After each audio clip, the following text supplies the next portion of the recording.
Solomon was the wealthiest man who ever lived. He built the first temple, 183,000 workers, 7 years. The gold alone was worth $300 billion. Solomon tithed before he built the temple. He tithed during construction.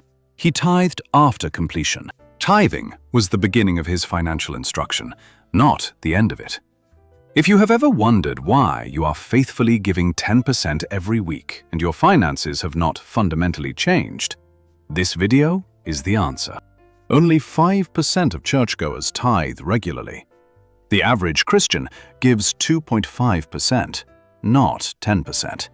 And 37% of regular church attenders give absolutely nothing. These are not uncommitted people. These are people in pews every Sunday who either cannot afford to tithe or have not been adequately taught what tithing is for. The Hebrew word for tithe, ma'aseh, literally means 1/10 of a share. It was God's redistributive mechanism to ensure equality between the abundant and the needy. Tithing, in its original biblical function, is given for ministry to the poor, orphans, and ministers of the church. Here is the critical distinction most prosperity preaching blurs. Tithing is your act of worship, obedience, and communal responsibility. But your personal financial transformation? That requires additional instruction. Instruction that is also in your Bible and has almost never been connected to the tithing sermon. 4 verses. Most of you know one of them. Few of you have had all 4 taught together as a single system. Step 1. Give first. Malachi 3:10. Bring the whole tithe into the storehouse. Give the first portion to God, your act of worship, your declaration that God owns everything. This is where most teaching stops. Step 2. Store second. Proverbs 21:20. The wise store up choice food and olive oil, but fools gulp theirs down. After you give, you store. In modern terms, tithe 10% to God, then save a minimum of 10 to 15% to your emergency fund and long-term savings.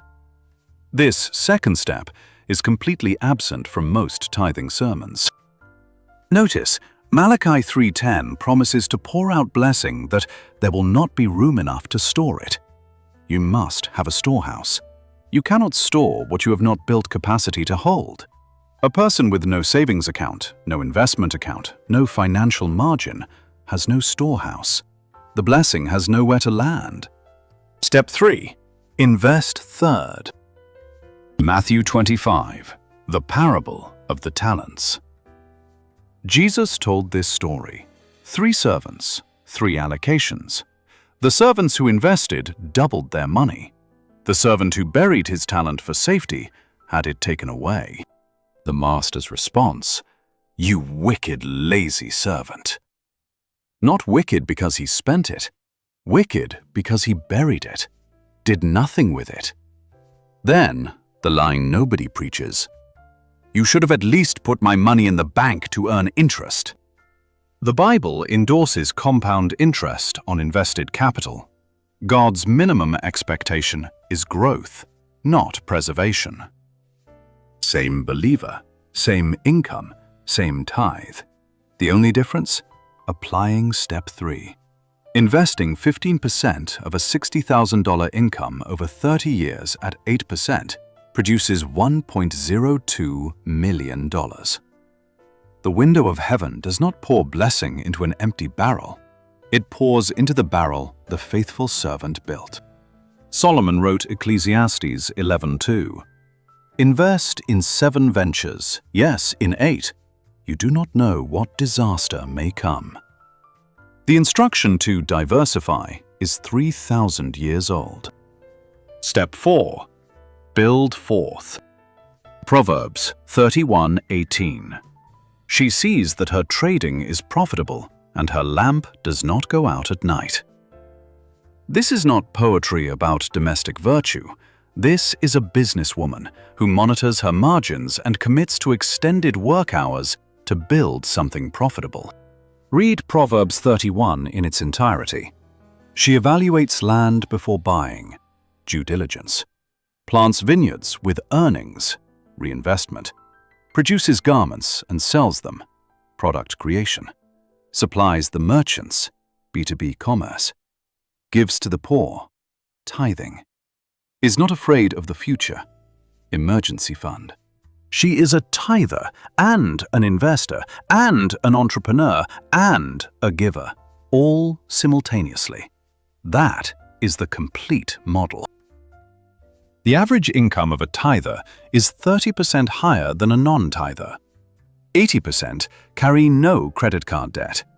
74% have no car payments. Before you dismiss this as they can afford to tithe because they earn more, the research reverses the causation. The behaviors that lead to consistent tithing are the same behaviors that lead to financial stability.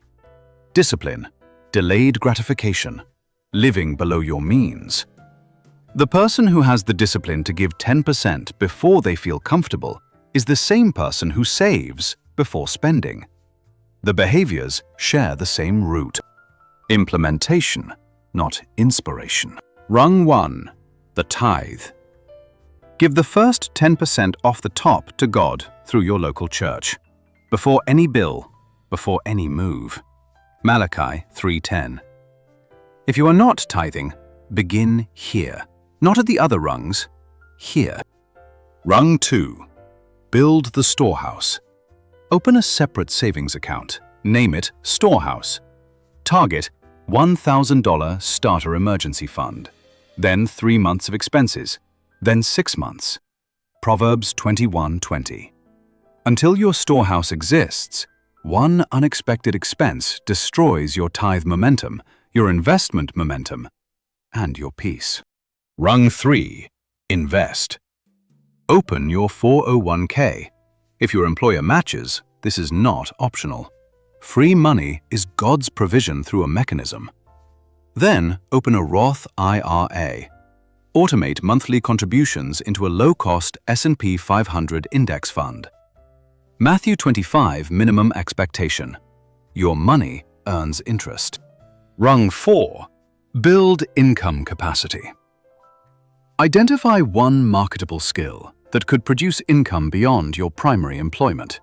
A real estate license, a certification, a side craft, a professional service.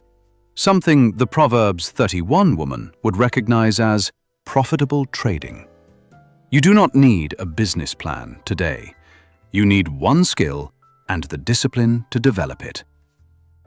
You were created to be a faithful steward of everything entrusted to you. The tithe is your first act of faithfulness. The storehouse is your second. The investment is your third.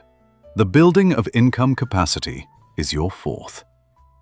You do not have to choose between being generous and being financially free. The Proverbs 31 woman did not choose.